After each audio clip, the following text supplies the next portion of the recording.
17 calls. She made 17 calls to her husband while bleeding out on her kitchen floor. He never answered. Not once, because at that exact moment, Derek Ashford was clinking champagne glasses with his mistress at a five-star restaurant, laughing, while his pregnant wife flatlined twice on an operating table. But here's what he didn't expect: Caroline survived. And what she discovered next: a $3 million life insurance policy, altered medical records, and two other women with suspiciously similar accidents proved this wasn't neglect. This was attempted murder. If you believe karma always finds a way, hit that subscribe button right now, because this story, it ends exactly the way it should. Let's begin. Caroline Ashford had spent 3 hours preparing the perfect anniversary dinner. The table was set with their wedding china, the delicate porcelain with the gold rim that they only use for special occasions. 12 candles flickered in the silver holders her mother-in-law had given them as a wedding gift, casting warm dancing shadows across the dining room of their Beacon Hill townhouse. A prime rib roast was resting in the kitchen, perfectly pink in the center, exactly the way Derek liked it. A bottle of his favorite Bordeaux sat breathing on the sideboard, waiting for him to come home and celebrate 5 years of marriage. 5 years. 2 miscarriages that had broken her heart. 1 miracle pregnancy that had finally stuck. At 34 weeks, Carolyn was enormous and uncomfortable and happier than she had ever been in her entire life. In 6 weeks, she would hold her daughter. In 6 weeks, everything she had ever wanted would be real. She adjusted a fork on the table, then adjusted it again. The napkins were folded into swans, a trick she had learned from a YouTube tutorial. Fresh flowers from the market sat in a crystal vase at the center of the table. Everything was perfect. Everything was ready. Her phone buzzed on the kitchen counter. Caroline waddled over to check it, one hand supporting her lower back, which had been aching all day. A text from Derek. Client emergency. Meeting running late. Don't wait up. Love you. Caroline read the message twice, feeling something sink in her chest. She had been receiving a lot of these texts lately. Client emergencies, late meetings, weekend conferences that pulled him away at the last minute. She told herself it was because Derek was up for partner at Whitmore Capital, the prestigious investment firm where he had worked for 8 years. She told herself that once the baby came, things would slow down. She told herself that the distance she felt between them was just stress, just temporary, just something that happened to all couples before a big life change. She touched her belly, feeling Emma kick against her palm. "Don't worry, sweetheart," she whispered to her daughter. "Daddy will be home soon. He always comes home." But even as she said the words, something felt wrong. A nagging feeling she couldn't name, like a splinter buried too deep to remove. Derek had been different lately. Distracted. His eyes would slide away from hers during conversations. He would check his phone constantly, then turn the screen away when she walked past. Little things. Nothing she could point to and say, "There, that's the problem." Just a feeling. Just a whisper of wrongness that she kept pushing away because she didn't want to hear what it was trying to tell her. She told herself a lot of things in those days. She told herself that she was being paranoid, that pregnancy hormones were making her emotional, that she was lucky to have such a successful, handsome, devoted husband. She told herself that her fairy tale was real, that she had found her prince, that their daughter would grow up in a home filled with love. She told herself lies because the truth was too terrible to consider. The first cramp hit at 8:43. Carolyn gasped, one hand flying to her stomach, and felt something warm and wet spread down her legs. When she looked down, the hardwood floor was red. That's not right, she thought, with the strange calm that precedes panic. The baby isn't due for 6 more weeks. That's too much blood. That's way too much blood. The second cramp dropped her to her knees. The pain was blinding, absolute, a white-hot knife twisting in her abdomen, unlike anything she had experienced during her pregnancy. She could feel her body betraying her, feel something tearing loose inside, feel her daughter's heartbeat fluttering against her palm like a trapped bird fighting to escape. She crawled toward the counter, toward her phone. Every movement sent fresh waves of agony through her body, and the blood kept coming, kept spreading, kept painting a crimson trail across the beautiful kitchen floor. Her arms gave out twice. She pulled herself forward on her elbows, sobbing, praying, begging whatever God might be listening to, please, please, please let her baby survive. Her hands were shaking so badly she could barely unlock the phone screen. She called Derek. The phone rang 4 times and went to voicemail, his smooth recorded voice telling her to leave a message. She called again. Voicemail. A third time. A fourth. A fifth. Please, Derek. She sobbed into the phone. Something's wrong. There's blood everywhere. Please answer. Please come home. Please. By the 17th call, she could barely see the numbers through her tears. The world was going gray at the edges. The blood was everywhere now, soaking through her maternity dress, pooling beneath her on the cold tile floor. She could feel herself slipping away, feel her grip on consciousness loosening like fingers releasing a rope. He never answered. Not once, not any of the 17 times his pregnant wife called him while she bled out on their kitchen floor. With the last of her strength, Carolyn managed to dial 911.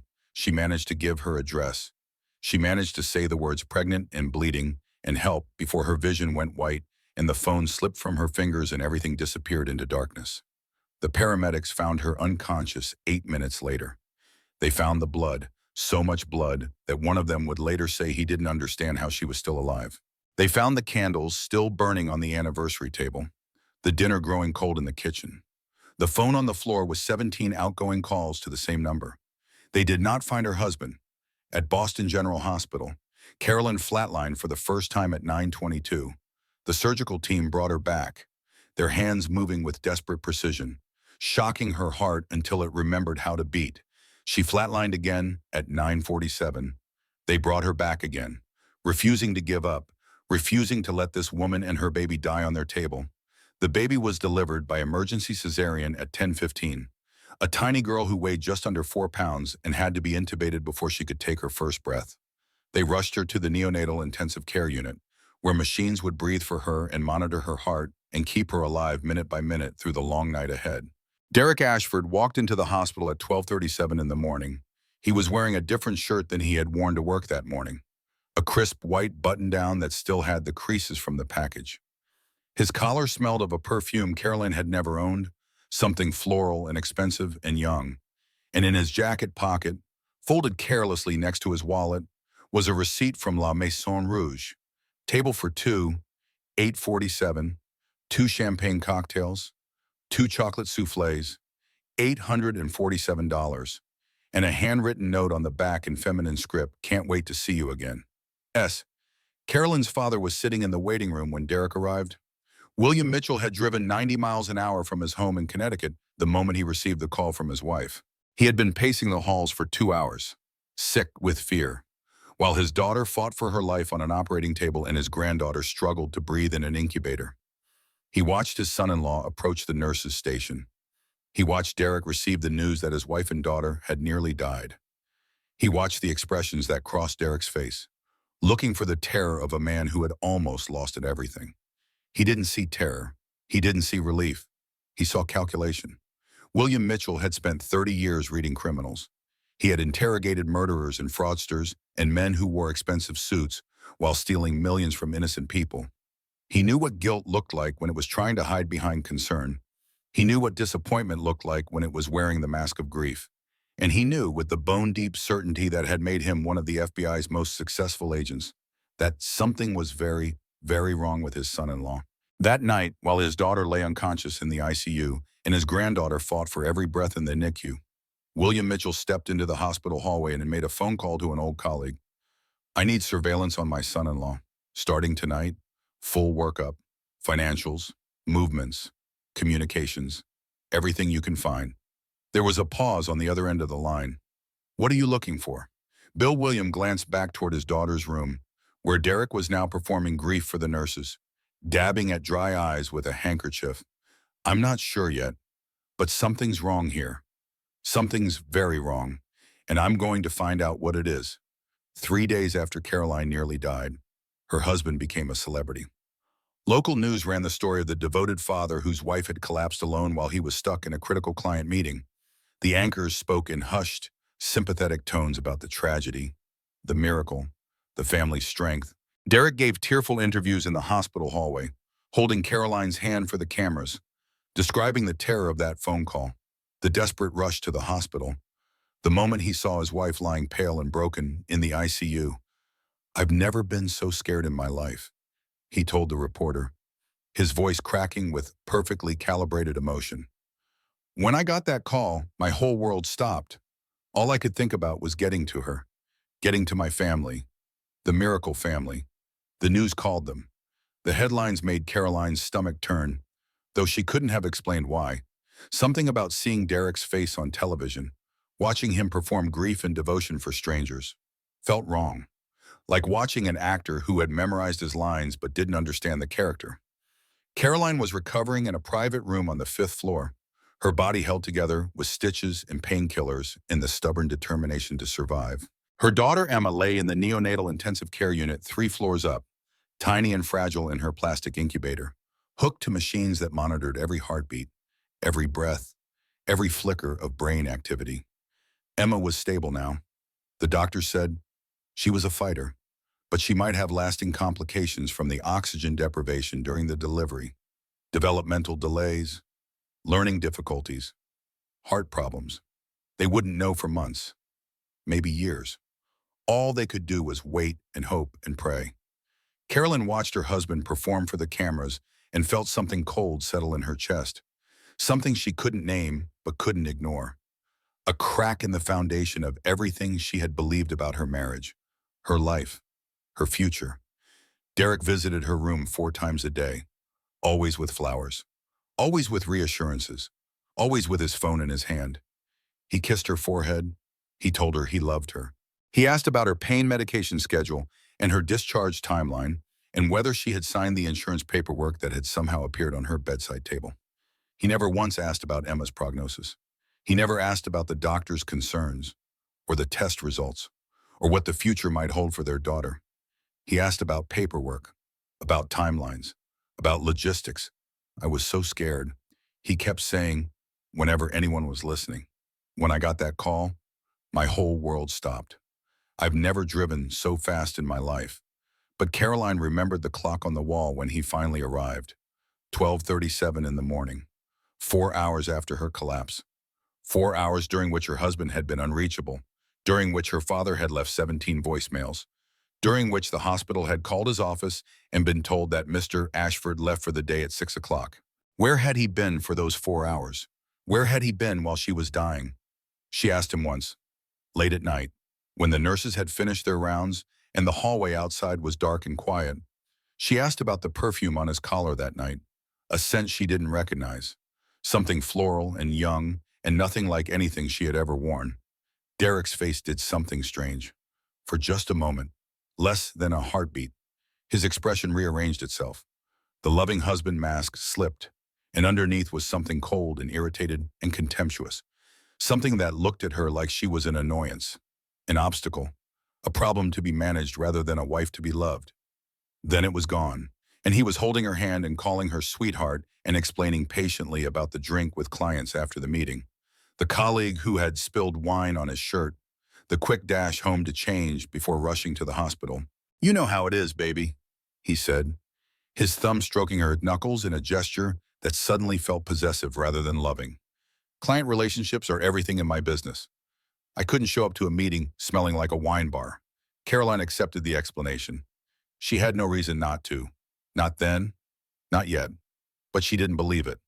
For the first time in 5 years of marriage, she looked at her husband and saw a stranger wearing a familiar face, a man she had trusted with her life, her future, her heart, a man who might not be the person she thought he was at all.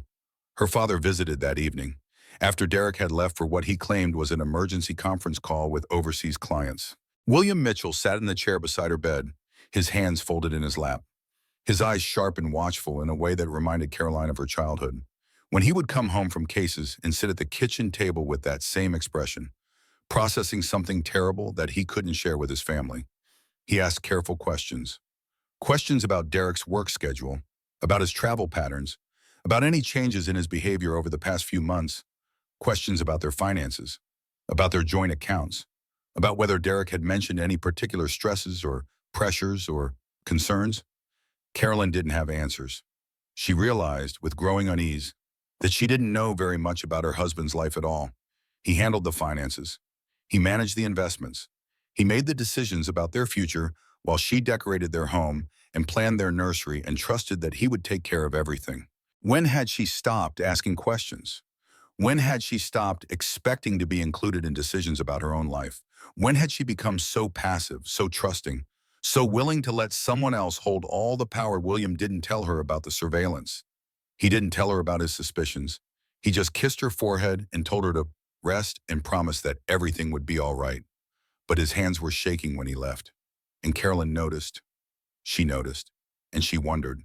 And she began to feel the first stirrings of a terrible suspicion that would soon consume everything she thought she knew. A week later, she came home to the townhouse on Beacon Hill. The blood had been cleaned from the kitchen floor.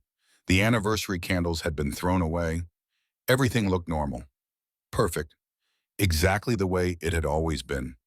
But nothing would ever be normal again. That night, while Derek showered, Caroline did something she had never done before in 5 years of marriage. She went through his jacket pockets. Her hands trembled as she searched. She told herself she was being paranoid.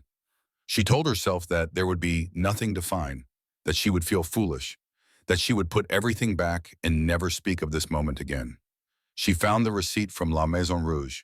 Table for two, 8:47, the exact minute her water broke, the exact minute she began bleeding out on the kitchen floor while her husband sat across from another woman, drinking champagne and eating chocolate souffle. And on the back of the receipt, written in handwriting that wasn't Derek's, a message that shattered the last of her illusions. Can't wait to see you again. Carolyn spent 3 days holding that receipt like a grenade with the pin already pulled. She didn't sleep. She barely ate. She went through the motions of her recovery, visiting Emma in the hospital, accepting flowers from well-wishers, smiling for the photographs Derek kept posting on social media with captions about their blessed family and their miraculous survival. She didn't confront him. Some instinct, some survival mechanism she didn't know she possessed, told her to wait, to watch, to gather information before she showed her hand. If her husband was capable of dining with another woman while his pregnant wife lay dying, what else might he be capable of? What else might he have done? What else might he do if he knew that she knew? It was the hardest thing Caroline had ever done, pretending to be the grateful wife, the devoted mother, the woman too traumatized to notice the cracks in her perfect life. Every time Derek touched her, she wanted to scream. Every time he said he loved her, she wanted to throw that receipt in his face and demand answers. But she waited, she watched, she learned. On the fourth day, her father arrived at the townhouse while Derek was at work. William Mitchell was carrying a manila folder, thick with documents and photographs, and his face was gray with something heavier than exhaustion, something that looked like grief for a truth he wished he didn't have to share. He set the folder on Caroline's kitchen table, in the same spot where she had bled and nearly died, and he said words that would change everything. I didn't want to do this while you were recovering, sweetheart, but you need to see this before you say anything to him. You need to know what we're dealing with. Inside the folder were photographs, 3 weeks of surveillance photographs, time-stamped and annotated in her father's precise handwriting, showing her husband with a woman Caroline had never seen before. A young blonde, pretty in an obvious way, with sharp features and the hungry eyes of someone who wanted more than she currently had. The kind of woman who looked at other women's husbands and saw opportunity rather than boundary. Derek and the woman at restaurants, leaning close, laughing at private jokes. Derek and the woman outside her apartment building, his hand on her lower back in a gesture of casual possession. Derek and the woman at Tiffany's, looking at bracelets while the sales associate smiled at the happy couple. And then the photograph that stopped Caroline's heart, 8:52 on the night of her collapse.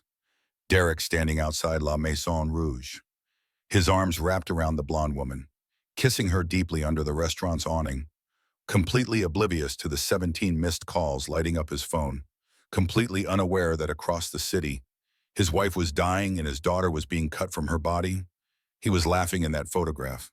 His head was thrown back, his face lit with genuine joy, and the blonde woman was pressed against his chest like she belonged there. While his wife bled on the kitchen floor, while his daughter was being delivered by emergency cesarean, while the surgical team fought to restart Caroline's heart for the second time, He was laughing.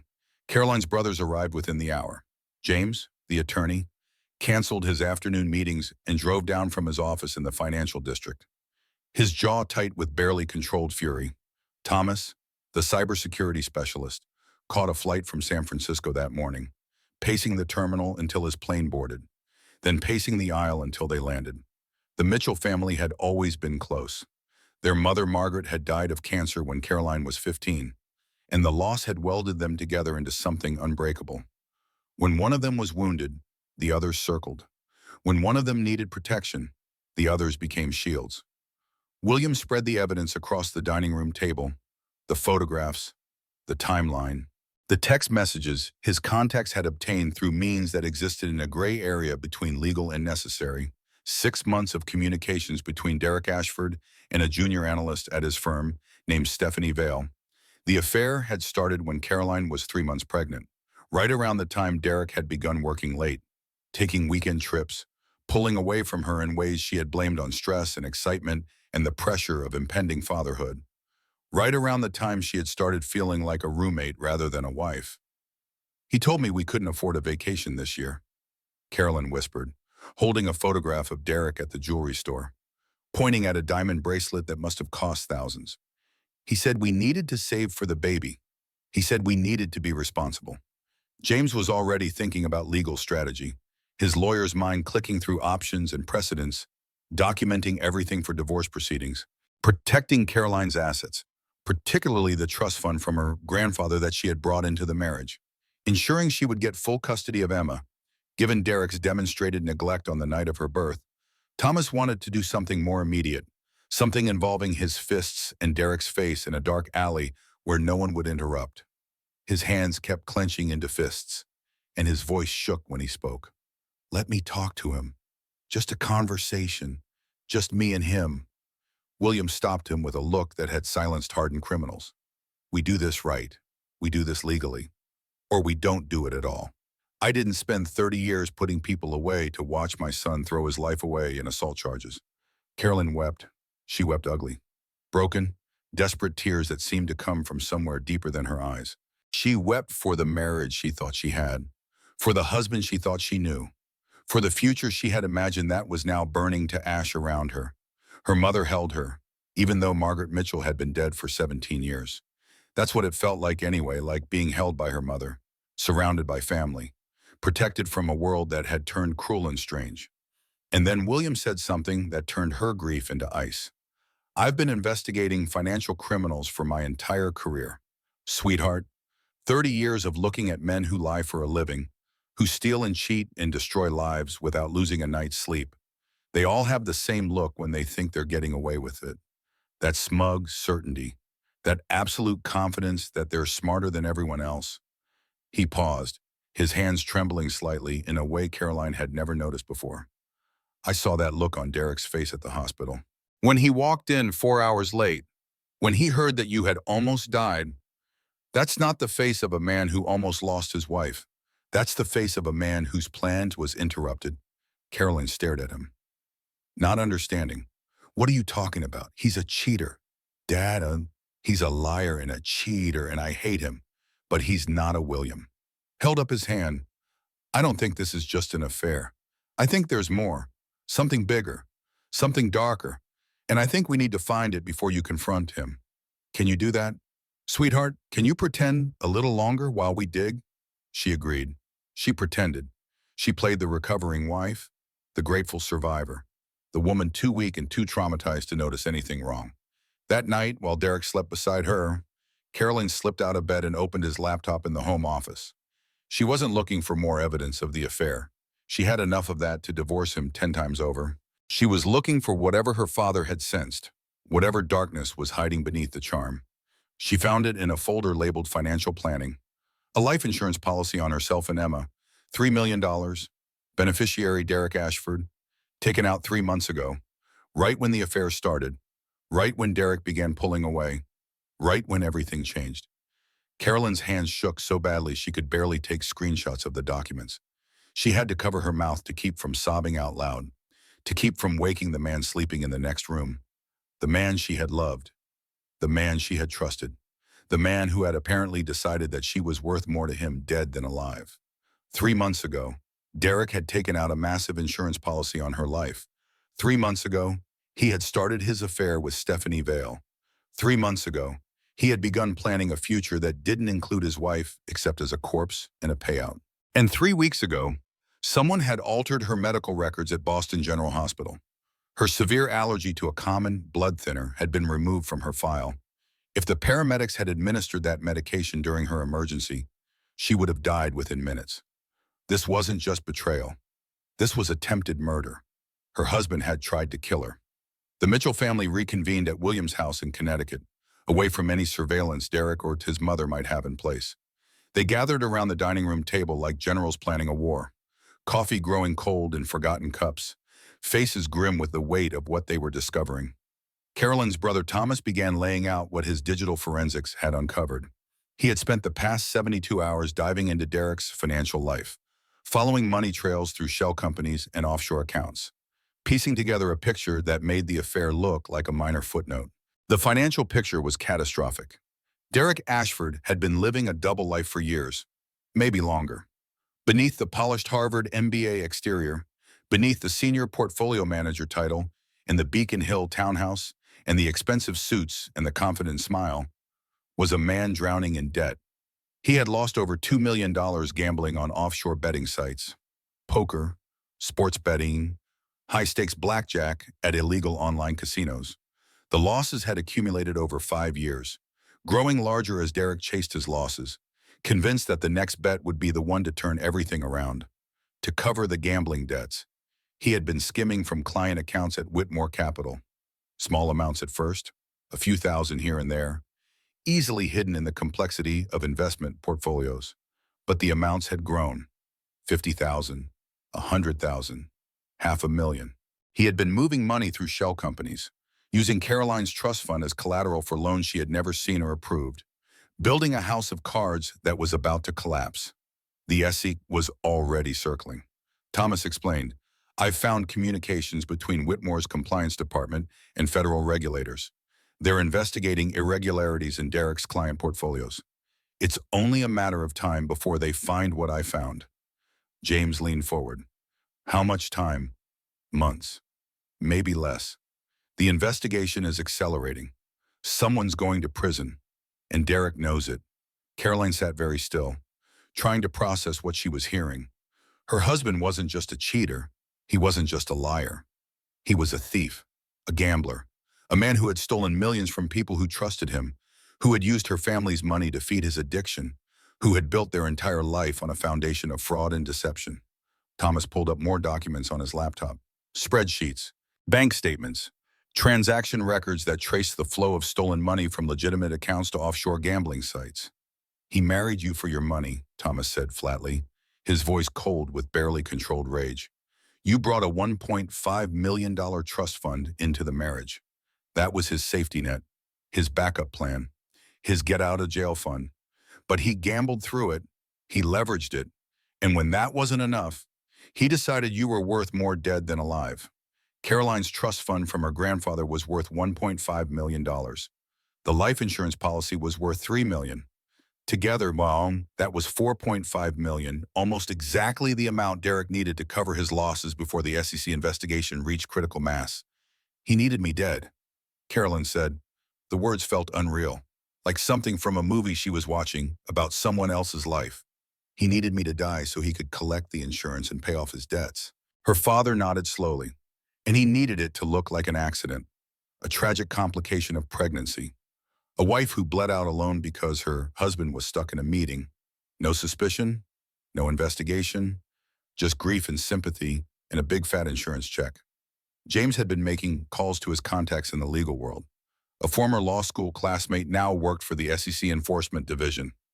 She had confirmed, strictly off the record, that Derek Ashford was already on their radar. His client portfolios showed patterns consistent with embezzlement. A formal investigation was expected within months. But the worst revelation came from an unexpected source. Dr. Robert Matthews, Carolyn's obstetrician, the man who had saved her life and her daughter's life on that terrible night, had requested a private meeting with William. He was troubled. He said, Something about Caroline's records didn't add up. I pulled her complete file after the emergency. Dr. Matthews explained, his face drawn with concern. I wanted to understand what had gone wrong, why the placental abruption had been so severe, why we hadn't caught any warning signs, and I found something that shouldn't have been there, or rather something that should have been there and wasn't. Caroline's allergy to a specific blood thinner had been removed from her medical records 3 weeks before her collapse. That medication was routinely administered during childbirth complications, given to thousands of women every year without incident. But for Caroline Seren, with her specific allergy, it would have been fatal. If the paramedics had given her that medication in the ambulance, she would have died before reaching the hospital. If the ER doctors had administered it during initial treatment, she would have coded and never recovered. The only reason she survived was because the surgical team happened to run a fresh allergy panel before starting the emergency procedures. Someone altered her file. Dr. Matthews said, someone with hospital system access changed her records 3 weeks before her emergency. This wasn't a clerical error.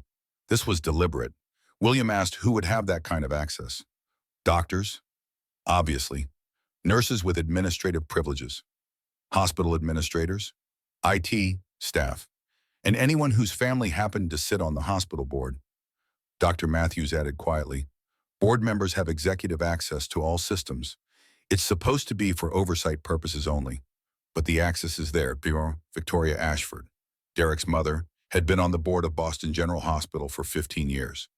The family sat in stunned silence. This wasn't just Derek anymore. This was his mother. This was a conspiracy between mother and son to murder Caroline for her money, and it had been planned for months, maybe longer. James made one more call that afternoon to a contact who specialized in finding people who didn't want to be found. He had been trying to track down Derek's first wife, Margaret Brennan, who had supposedly left him 5 years earlier and vanished without a trace. She didn't leave. James reported grimly when he hung up the phone. She ran. She's been living under an assumed name in Vermont for 5 years, hiding from Derek and his family. Margaret Brennan, now calling herself Melissa, had experienced a similar accident during her marriage to Derek. A car crash on a mountain road that was ruled mechanical failure by investigators. Her brakes had failed on a steep descent, sending her car through a guardrail and down a 50-foot embankment. She survived only because she was thrown clear of the vehicle before it caught fire. When she ended up in the hospital, she knew. She knew. The way you know your own name or the color of the sky, that Derek had done something to her car. She checked the wreckage before the insurance investigators arrived and found the brake line had been cut clean through. Not worn, not damaged, cut. Victoria paid her $500,000 to disappear. James continued, along with a very specific threat. If she ever talked, if she ever went to the police, if she ever tried to warn Derek's future wives, she would have another accident, one she wouldn't walk away from. Carolyn felt sick. She excused herself and vomited in her father's bathroom, her body rejecting the horror of what she was learning, even as her mind struggled to accept it. She was not Derek's first target. She was not even his second. She was just his latest victim in a pattern of predation that stretched back years. And somewhere out there, another woman was probably already being groomed to be his next. Her phone rang when she returned to the dining room. The hospital. Emma's monitors had shown some fluctuation. The nurse explained, nothing serious, nothing to worry about. Just wanted to let you know we're keeping a close eye on her. Oh, and by the way, your mother-in-law stopped by earlier to visit. Such a lovely woman, so devoted to her granddaughter. Carolyn's blood ran cold. Victoria Ashford had been in the same room as her daughter. Victoria Ashford, who had tried to kill Caroline by altering her medical records. Victoria Ashford, who had paid off Derek's first wife and threatened to murder her if she talked. Victoria Ashford had been alone with baby Emma. She hung up the phone and looked at her father with wild eyes. I need to get Emma out of that hospital. Tonight. Right now. I need her somewhere. Victoria can't reach her.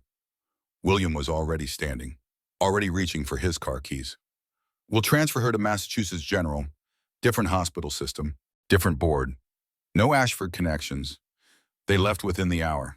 Caroline sat in the back of her father's car, counting the miles between herself and her daughter, praying that they weren't already too late. They moved Emma to Massachusetts General Hospital under the pretext of specialist consultation. A pediatric cardiologist there had agreed to take over her case. providing legitimate medical cover for the transfer, different hospital system, different board of directors, no Ashford family connections anywhere in the administration. Then they set their trap. The plan was carefully constructed, drawing on William's decades of FBI experience and James's legal expertise. Caroline would confront Derek about seemingly minor financial concerns, playing the naive wife who had found some confusing paperwork and just wanted to understand. Her brothers had prepared a script, careful questions designed to elicit specific lies that could later be used as evidence. Thomas set up recording equipment that would capture everything without alerting Derek to its presence. Tiny cameras hidden in decorative objects, audio recorders disguised as household items. Everything was legal. Technically, a wife recording conversations in her own home didn't require consent under Massachusetts law, but it existed in a gray area that made James nervous. William had FBI contacts listening remotely. This wasn't an official operation. Not yet. The Bureau couldn't act without evidence, and they couldn't gather evidence without a formal investigation. And they couldn't open a formal investigation without probable cause. But if Derek admitted to anything actionable on tape, the path to federal charges would become very clear. Carolyn dressed carefully that morning. She chose clothes that made her look fragile, vulnerable, still recovering from her near-death experience. A soft sweater that hung loose on her frame. Minimal makeup that emphasized the shadows under her eyes.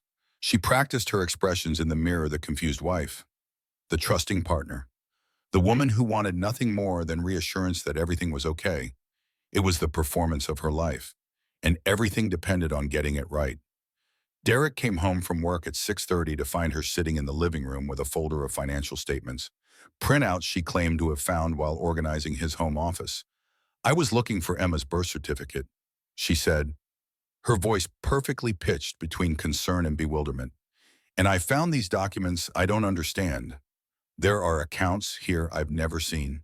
Derek, transfers I don't recognize. I just want to understand what's happening with our money." Derek's face cycled through several expressions in rapid succession: surprise, irritation, a flicker of fear that he quickly suppressed. And then the mask settled back into place. The charming husband, the patient provider, the man who had all the answers. "Honey," he said, sitting beside her on the couch and taking her hand in both of his, "you don't need to worry about the finances. That's my job. That's what I do. You just focus on getting better, on taking care of Emma. Let me handle the complicated stuff."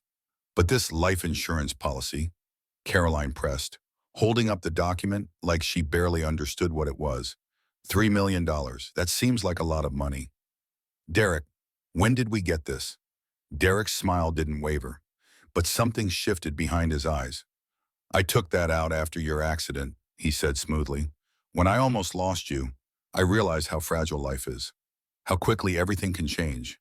I wanted to make sure you and Emma would be taken care of if anything ever happened to either of us. It's just responsible planning, sweetheart." "But the date on the policy," Carolyn said, frowning at the paper like she was struggling to read it. "This says it was taken out 3 months ago.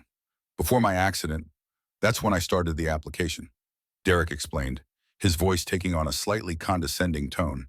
"These things take time to process. The actual policy wasn't active until after you came home from the hospital." It was a lie. The policy had been active for 3 months. Carolyn had the paperwork to prove it, but she nodded, pretending to accept his explanation, pretending to be the trusting wife who believed everything her husband told her. And when she asked, hesitantly, about rumors she had heard whispers from friends about seeing Derek with another woman at a restaurant, his mask slipped enough to show what was underneath. "You're being paranoid, Carolyn," he said, his voice cooling several degrees. "You almost died. You've been through a traumatic experience. You're not thinking clearly. Everyone's noticed how unstable you've been since the birth. Maybe we should talk to your doctor about adjusting your medication." There it was, the gaslighting, the groundwork he had been laying for months, telling everyone who would listen that his wife was fragile, unstable, prone to paranoid delusions, building a narrative that would explain away anything she might say about him, creating a paper trail of mental instability that would discredit her if she ever tried to tell the truth. "I'm not paranoid," Caroline said, allowing her voice to quaver. "I'm just scared." I don't understand what's happening, and I feel like you're keeping things from me." Derek pulled her into a hug, and she forced herself not to recoil from his touch. "I would never keep anything from you," he murmured into her hair.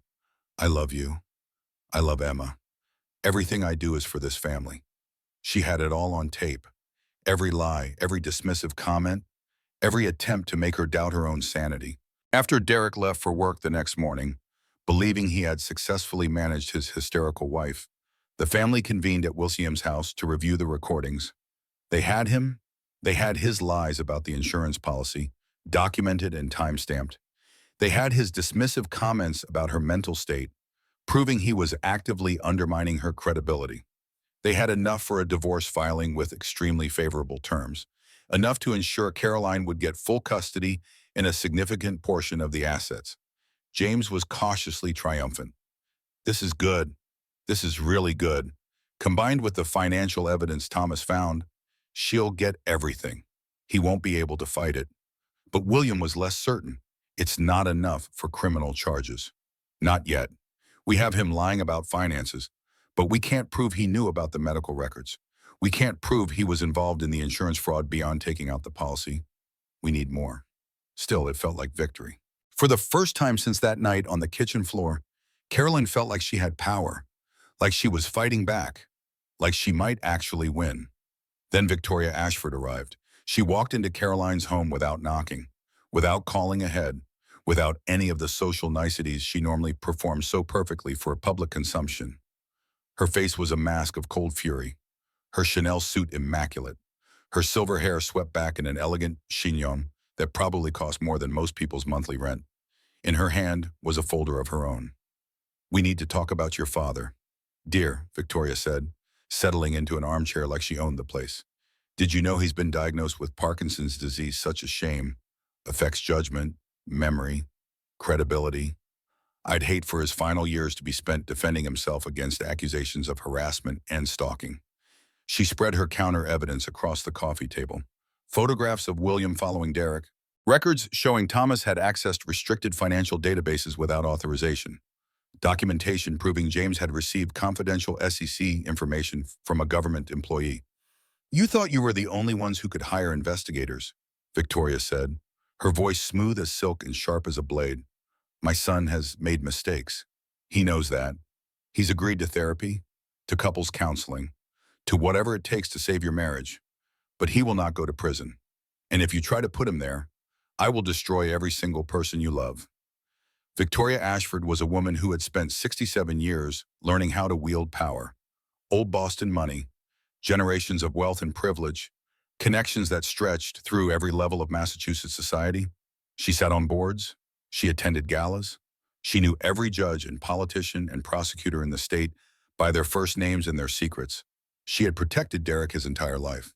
From his father's disappointment, from his own mistakes, from the consequences that normal people face for their actions. She had paid off his gambling debts and covered up his affairs and made inconvenient women disappear with checks and threats. She was not going to stop now.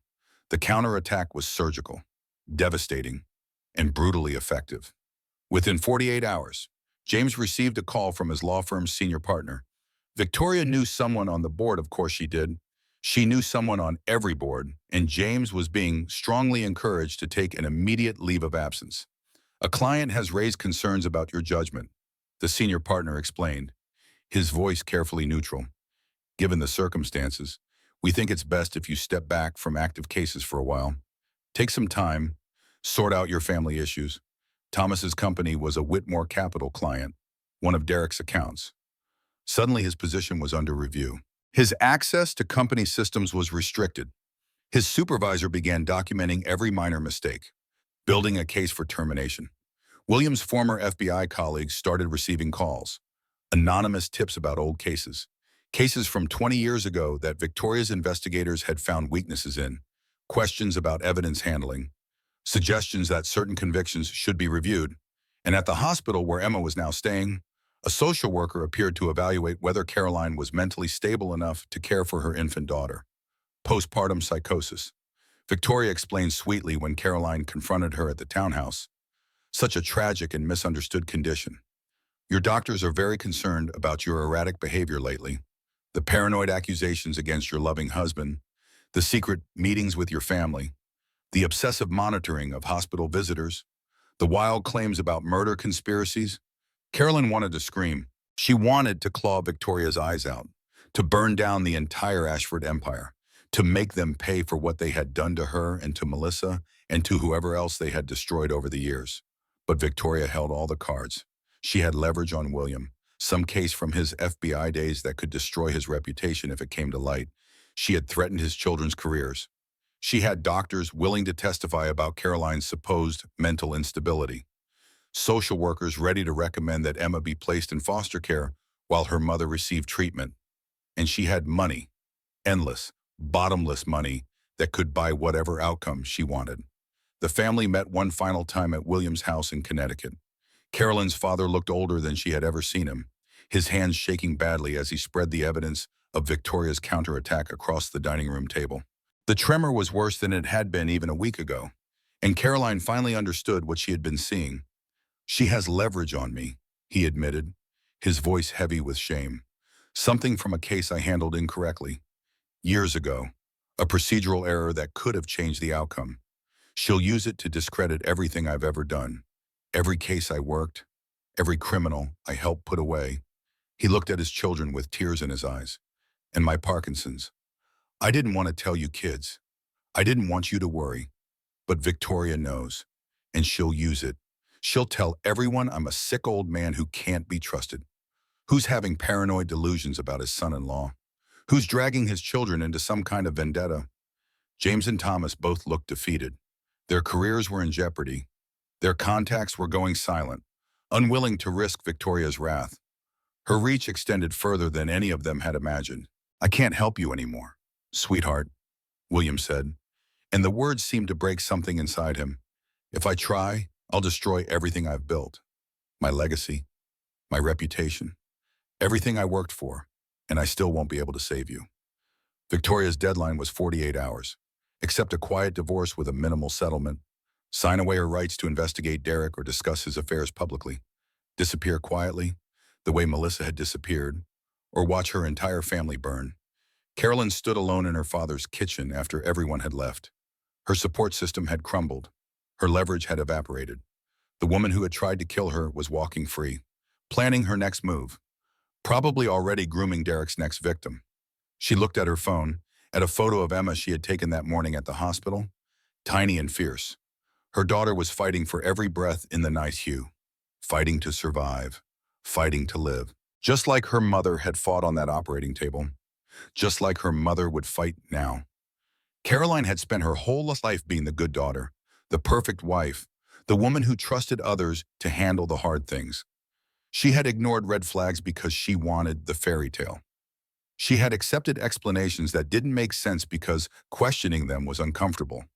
She had let herself become a supporting character in her own life, waiting for someone else to save her. And it had almost gotten her killed. No more. She opened her laptop and began searching. Derek Ashford, first wife, Vermont. Whitmore Capital Complaints, SEC. How to report federal financial crimes anonymously. If her family couldn't fight this fight, she would fight it alone. If the people she loved couldn't risk themselves for her, she would risk everything for herself. If Victoria Ashford thought she could intimidate Caroline into silence, she was about to learn how wrong she was. It was time to stop being the victim. It was time to become the weapon. Carolyn found Melissa Brennan living in a small cabin in rural Vermont, 3 hours from the nearest city, hidden from the world that had tried to kill her. The GPS took her down increasingly narrow roads until she was bouncing along a dirt track through thick forest, wondering if she had made a terrible mistake. The cabin was small and weathered, nearly invisible among the trees, solar panels on the roof, a vegetable garden out back, the kind of place where someone could disappear, where someone could hide from people who wanted her dead. Derek's first wife answered the door with a baseball bat in her hands and terror in her eyes. She was thin, almost gaunt, with the haunted look of someone who had spent 5 years waiting for the other shoe to drop. "He sent you, didn't he know?" Carolyn said. "He tried to kill me too." Melissa stared at her for a long moment, her knuckles white on the bat handle, her body tense to swing. Then something shifted in her eyes.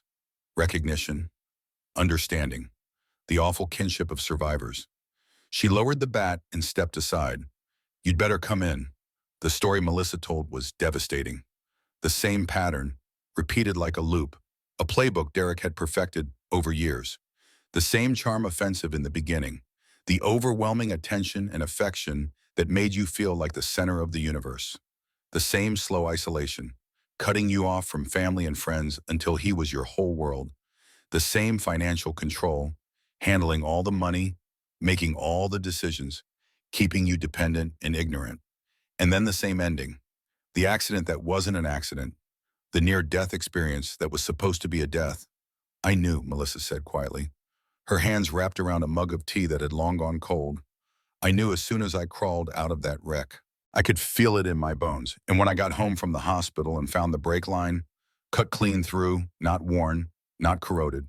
Cut, I didn't even bother confronting him. I just ran." Victoria had found her 3 months later, a private investigator on her doorstep, followed by Victoria herself, elegant and terrifying in her designer clothes and cold smile. A check for $500,000 and a warning. Talk, and the next accident would be successful. Go to the police, and no one would ever find her body. Melissa had been hiding ever since. 5 years of looking over her shoulder. 5 years of jumping at shadows. 5 years of watching from a distance as Derek married again, wondering when the news would break that his new wife had suffered a tragic accident. "I wanted to warn you," Melissa said, and tears were running down her face now.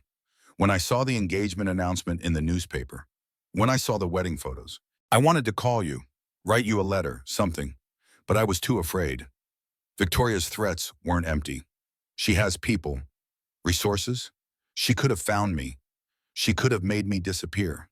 She had evidence, though documentation from her own investigation, hidden away in case she ever needed leverage or insurance, financial records showing the same shell companies Derek still used, medical records from her accident that didn't match the official investigator's report, and correspondence proving Victoria's involvement in the cover-up, emails and letters that tied everything together.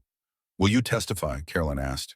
"If I can bring this to federal prosecutors, if I can get the FBI to open a real investigation, will you tell them what happened?" Melissa's hands were shaking. She had spent 5 years being afraid. 5 years surviving instead of living. 5 years waiting for the knock on the door that would mean Victoria had finally decided she was too dangerous to leave alive. But she looked at Caroline, at the desperation and determination in her face, and something shifted. "I'm tired of hiding," she said finally. "I'm tired of letting them win. I'm tired of living like this. Yes, if you can guarantee my safety, I'll testify. I'll tell them everything." 2 days later, Detective Rachel Morrison contacted Caroline through unofficial channels. She was the Boston police officer assigned to investigate Caroline's accident, the collapse that had been labeled as a medical emergency rather than a crime. And something about the case was bothering her. "The official report says you slipped," Detective Morrison said when they met at a coffee shop outside the city, "that you were alone in your kitchen and you just collapsed. But I've been looking at the evidence, and the blood pattern doesn't match a simple fall. The amount of blood, the spread, the location, something else happened in that kitchen."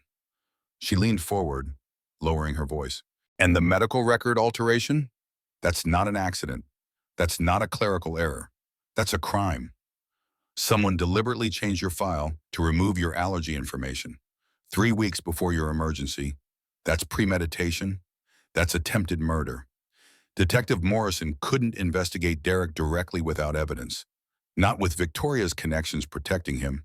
Not with the Ashford family's lawyers ready to bury any official inquiry under paperwork and obstruction. But she could point Caroline toward resources. Federal prosecutors who specialized in financial crimes. FBI agents who handled domestic violence cases that crossed state lines. People who operated outside Victoria's sphere of influence. The third ally appeared unexpectedly. Stephanie Vale, Derek's mistress, the woman he had been dining with while Caroline bled on the kitchen floor, sent a message through LinkedIn of all places asking to meet. Caroline almost deleted it. She had no desire to sit across from the woman her husband had been sleeping with, the woman he had chosen over his dying wife. But something made her accept. Stephanie was younger than Caroline expected. barely 30, and sadder. The hungry ambition in her eyes had been replaced by shame and dawning horror. She cried when she saw Carolyn. Ugly tears that ruined her perfect makeup. "He told me you were separated," Stephanie said, her voice thick. "He told me the marriage had been over for years, that you were only staying together for appearances. He told me the baby wasn't even his, that you had an affair and got pregnant, and he was standing by you because he was noble. I believed him because I wanted to believe him. I'm so sorry." But that wasn't why she had reached out. Stephanie had discovered she wasn't Derek's only affair. There was a third woman, younger and newer, already being love-bombed with the same lies and promises Derek had used on Stephanie, on Caroline, on Melissa. And she had overheard a phone call, Derek in his office, speaking to someone on the phone, saying words that made Stephanie's blood run cold. "The insurance company is asking questions about the policy timing. They want documentation. We need to speed up the timeline for the next one." Next one, one, as in next victim, as in the pattern continuing forever. Woman after woman, death after death, until someone finally stopped it. Carolyn had her army now.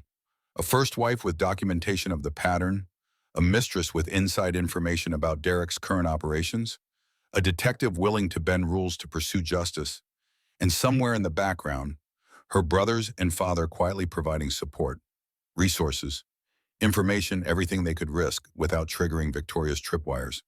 She called Assistant U.S. Attorney Elizabeth Warren, a name James had given her before being forced to step back.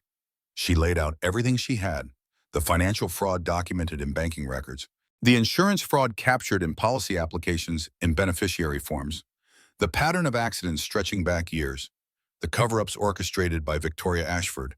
The prosecutor listened carefully, taking notes, asking precise questions. Then she said the words Caroline had been waiting to hear. "I think we have enough for a preliminary investigation.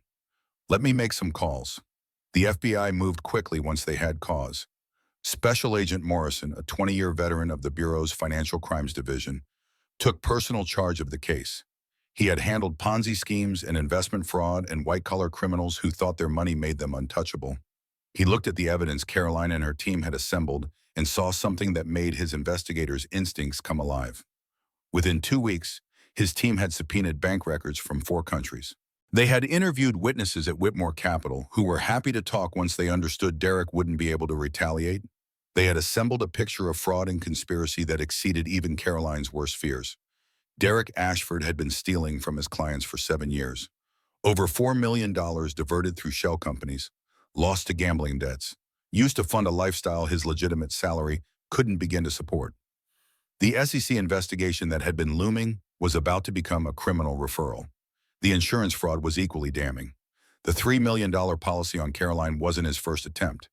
He had taken out similar policies on Melissa Brennan before their marriage ended, policies that would have paid out beautifully if her brakes had failed just a little more completely. And the medical record alteration was the smoking gun. The hospital administrator who had processed Victoria's request to update Caroline's file had kept copies, emails showing Victoria specifically requesting the removal of Caroline's allergy information, internal memos questioning the change. A timestamp that proved the alteration happened 3 weeks before the emergency. That's conspiracy to commit murder. Agent Morrison told Caroline during one of their briefings at a secure location. Victoria's emails proved she knew what she was doing. She knew removing that allergy information could kill you. She did it anyway. That's not negligence. That's not a mistake. That's attempted murder. Caroline was staying at a safe house now, a FBI-controlled location in a suburb of Boston. Emma had finally been discharged from the hospital, healthy and growing stronger every day. She was a miracle, the doctor said. No lasting damage from the premature birth. A fighter, just like her mother. The FBI wanted one more piece of evidence before moving, something that tied Derek directly to the medical record tampering. They knew Victoria had ordered it, but proving Derek's knowledge and approval would be the difference between accessory charges and attempted murder. Carolyn agreed to wear a wire one final time. She met Derek at their townhouse, ostensibly to discuss divorce terms. Victoria had been pressuring her to sign the settlement agreement, to take the money and disappear quietly, and Caroline had let slip that she was considering it. Derek was waiting for her in the living room, relaxed and confident, a glass of scotch in his hand. He thought he had won. His mother had neutralized the threats. His wife was about to give up. Everything was going according to plan. Caroline played the defeated wife perfectly, worn down by Victoria's pressure, exhausted from months of fighting, ready to accept whatever settlement was offered just to make it all stop. "I just want this to be over," she said, letting her voice crack. "I can't keep fighting. Your mother is too powerful. I don't have the strength anymore." Derek's smile was triumphant. He set down his scotch and came to sit beside her, taking her hands in his with the same gesture he had used 1,000 times before. "I knew you'd come around eventually," he said. "You were never cut out for this kind of fight.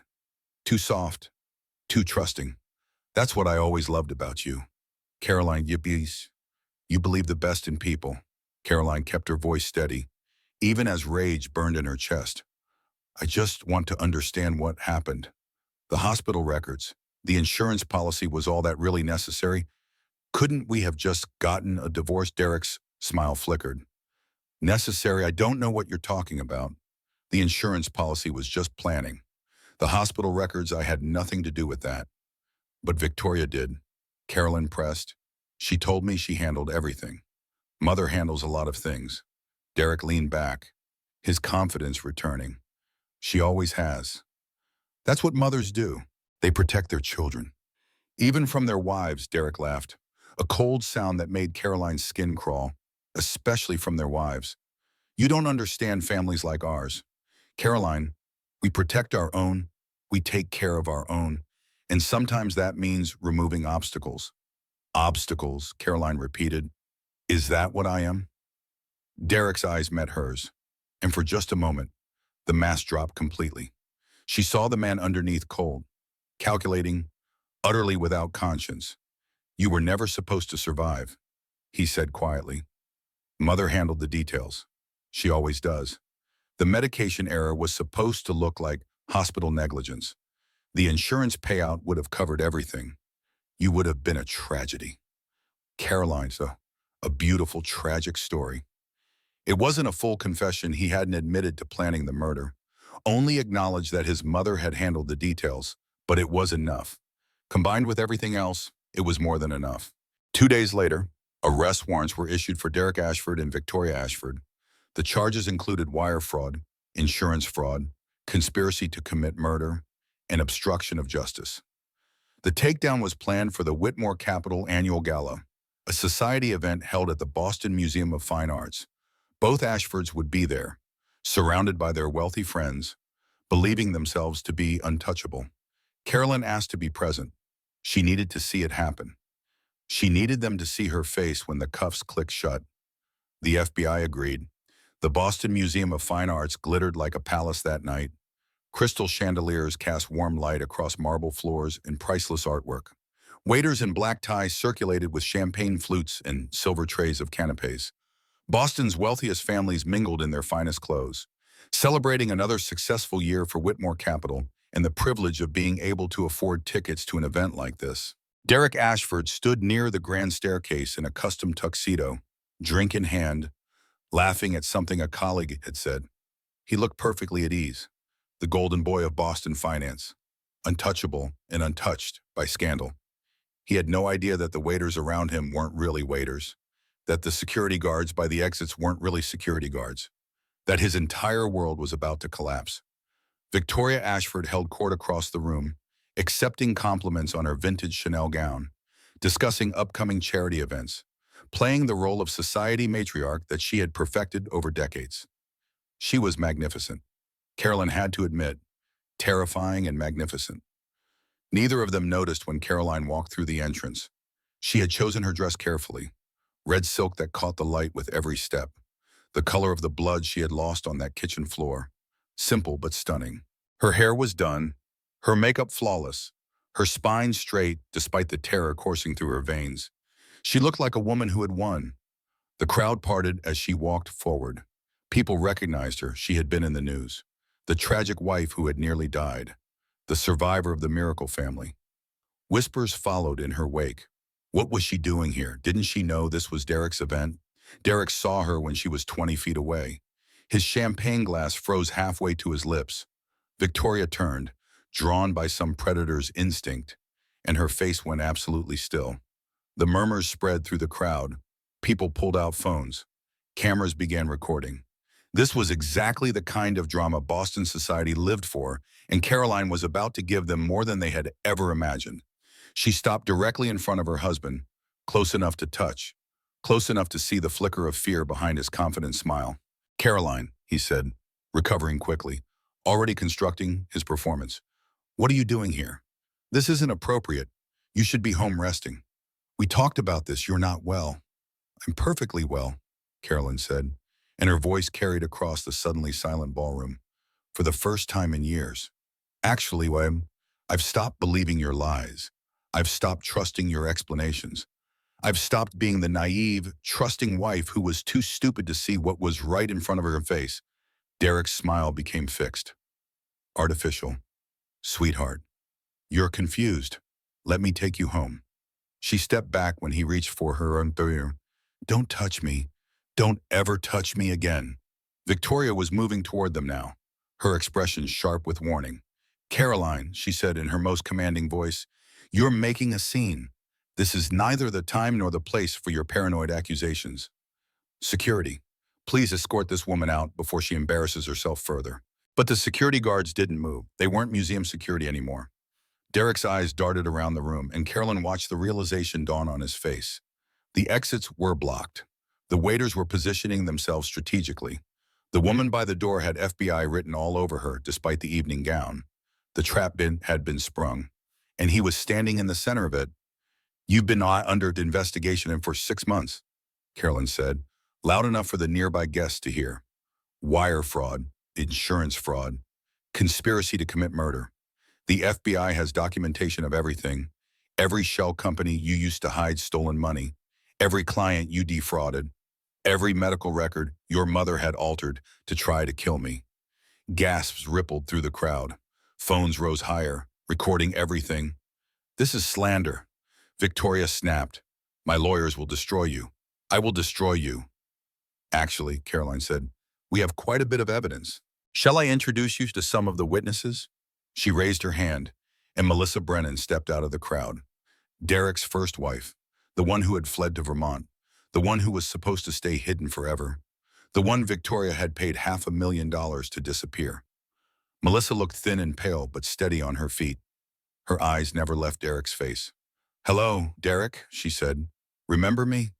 Your first wife, the one whose brakes mysteriously failed on that mountain road. I've been waiting 5 years for this moment." Derek's face went white. "Melissa, you're supposed to be dead," Melissa interrupted, hiding scared into silence. "I was, for years. But I'm done being afraid of you. I'm done letting you hurt people." Stephanie Vale emerged next from the crowd, her face hard with anger. She had helped build this trap, had worn a wire of her own, had provided testimony that filled in gaps the FBI hadn't been able to reach. "I believed everything you told me," Stephanie said to Derek. "Every lie, every promise. I thought you loved me. I thought we were going to be together. But I was just another victim, wasn't I? Just another fool you were using?" And then a third woman stepped forward, younger than the others, confused, looking between Derek and the growing circle of accusers with dawning horror. "Derek, what's going on? Who are these people? What are they talking about?" Derek's latest target, the next wife in line, the one he had already begun grooming with the same lies and promises and careful manipulations. His face contorted with fury, his mask shattered completely, the handsome features twisting into something ugly and desperate. He lunged toward Caroline, hands reaching for her throat. FBI agents closed in before he made it 2 steps. They took him down hard, his face pressed against the marble floor, his arms wrenched behind his back while 300 of Boston's elite watched in shocked silence. "Derek Ashford," Agent Morrison announced, his badge visible against his tuxedo jacket. "You are under arrest for wire fraud, insurance fraud, conspiracy to commit murder, and obstruction of justice. You have the right to remain silent. Anything you say can and will be used against you in a court of law." Derek struggled against the agents holding him down, screaming threats and denials. Cameras flashed, guests gasped and murmured. Victoria tried to slip toward the kitchen exit, but found her path blocked by more agents. Victoria Ashford, a female agent, announced, "You are also under arrest for conspiracy to commit murder, obstruction of justice, and accessory after the fact. Please come with us quietly." Victoria didn't go quietly. She went with threats and promises of legal destruction and invocations of powerful friends who would make all of this go away. But the handcuffs clicked shut on her wrists just the same. The Ashford empire crumbled in real time, documented by dozens of phone cameras, broadcast across social media within minutes. By morning, their story would be everywhere. As agents hauled Derek to his feet and began leading him toward the exit, he caught Caroline's eye. His face was a mask of hatred. "You've ruined everything," he snarled. "You stupid, worthless, you were supposed to just die." Caroline stepped close enough that only he could hear her, close enough to see the fear underneath the rage. "I didn't die," she said quietly. "I woke up. And you're going to spend the next 20 years thinking about that."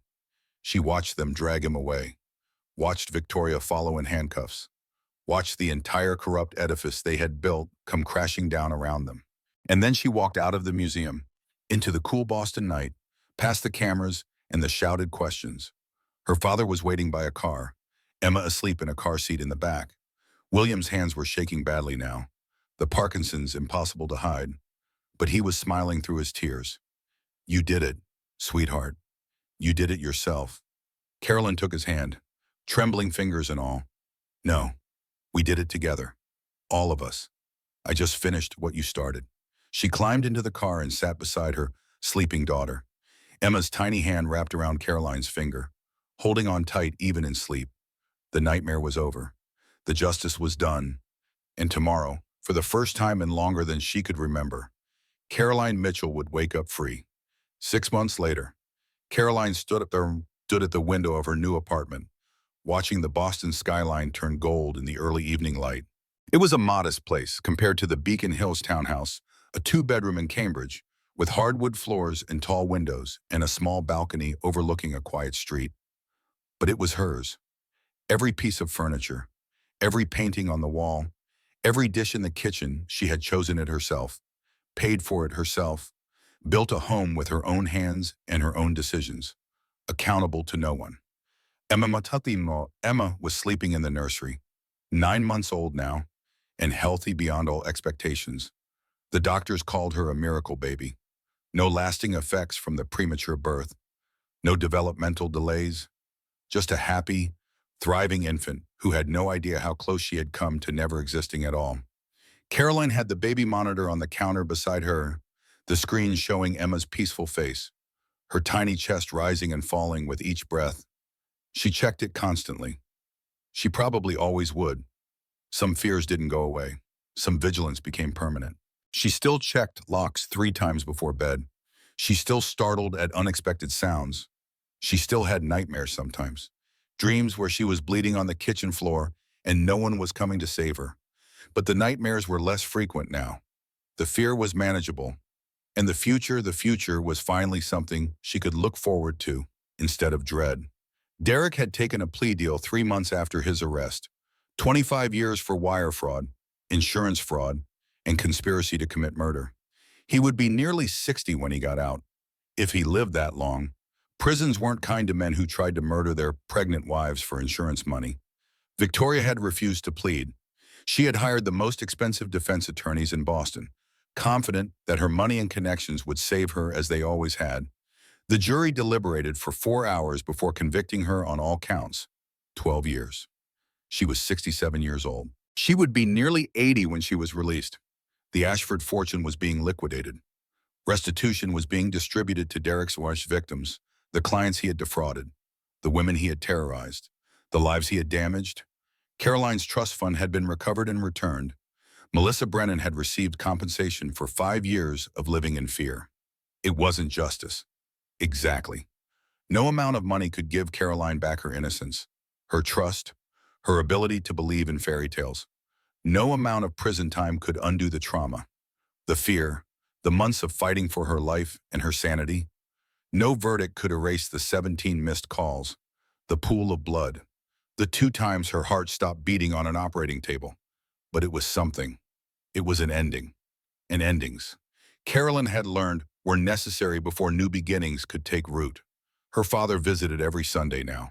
William's Parkinson's had progressed enough that he had stopped trying to hide it, stopped pretending he was the strong, invincible FBI agent who had protected his children for so long. His hands shook constantly. His steps were slower. Some days his thoughts wandered in ways that frightened both of them. But he was at peace, that was what he told her. On their Sunday visits, when Emma played on a blanket between them and the afternoon light came warm through the windows. He was at peace, you saved yourself. He said to her one afternoon, his trembling hand wrapped around hers. I spent your whole life trying to protect you, trying to stand between you and anything that might hurt you. I thought that was my job, as your father, to keep you safe. He paused, blinking back tears. But you didn't need me to keep you safe. When it mattered most, when everything was falling apart and I couldn't help you, you stood up. You fought back. You saved yourself. Caroline squeezed his hand. You taught me how. You and Mom, you taught me to look for evidence instead of accepting easy answers. You taught me to trust my instincts when something felt wrong. I couldn't have done any of this without you. William smiled, the same proud smile she remembered from childhood. You did the hard part alone. When Victoria knocked me down, when she took away everything I could use to help you, you kept going. That took courage I'm not sure I would have had. The Emma Mitchell Foundation had been Caroline's idea, named for her daughter, designed to help other women who found themselves trapped in the same nightmare she had escaped. The foundation provided legal aid for women leaving abusive relationships, financial literacy programs to recognize and prevent financial abuse, emergency housing for women who needed to flee, counseling services for survivors. Caroline spoke at events now, telling her story to rooms full of strangers. Not for sympathy, she was long past wanting pity. She spoke because every woman in those rooms might know someone trapped in a relationship like hers. Every woman might one day recognize the warning signs in her own life.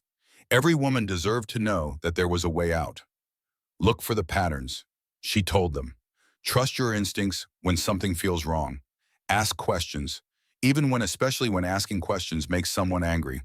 And never, ever let anyone convince you that you're crazy for wanting to understand your own life. Her brothers were thriving again. James had left his old firm and started his own practice, specializing in cases involving financial abuse and domestic violence. Thomas had moved back to Boston, consulting for the FBI on cybercrime investigations. The family was closer than ever, welded together by shared trauma and shared victory. Melissa Brennan had emerged from hiding completely. She was living in Boston now, working with the foundation, helping other women recognize the warning signs she had missed. She and Carolyn had become unlikely friends, connected by the same monster, freed by the same fight. Detective Morrison had received a commendation for her work on the case. The hospital administrator who had kept copies of Victoria's emails had been recognized for her courage. Even Stephanie Vale had found some kind of peace, moving to California to start over, finally free of the lies that had entangled her. The third woman, Derek's latest target, the one who had been in the early stages of his grooming, sent Caroline a letter 2 months after the trial. Thank you for saving my life, she wrote. I didn't even know I was in danger. I thought I was falling in love. I thought I was lucky. I had no idea what he really was until I saw your face in that ballroom. I'll never forget what you did for me. That letter sat on Caroline's refrigerator now, beneath a magnet shaped like a heart, a reminder of why the fight had mattered, a reminder that every time she told her story, she might be saving someone else. Night had fallen over Boston. The city lights glittered beyond Caroline's windows, beautiful and dangerous and full of possibility. Emma stirred in her crib, murmured something in baby language, then settled back into sleep. Caroline's phone buzzed. A text from Melissa. Foundation board meeting tomorrow. Your speech on recognizing financial red flags. Ready, Caroline typed back. Ready. She checked the locks only once this time. Progress and went to stand beside Emma's crib. Her daughter was perfect in the dim light, tiny and fierce, a fighter from her first breath. Carolyn had spent years believing in fairy tales. She had wanted the perfect husband, the beautiful home, the happily ever after that required nothing from her but trust and compliance. She had ignored warning signs and silenced her instincts and made herself small so that someone else could feel big. She had learned the hard way that trust without evidence is just hope with better marketing. Now she believed in something else. She believed in herself. She believed in the scars that had made her stronger. She believed in the voice inside her that had finally said enough. She never got her fairy tale. The handsome husband turned out to be a monster. The beautiful home was built on lies. The happily ever after was a trap designed to destroy her. But she got something better. She got the truth. She got her freedom. She got her daughter and her family, and a future she could shape with her own hands.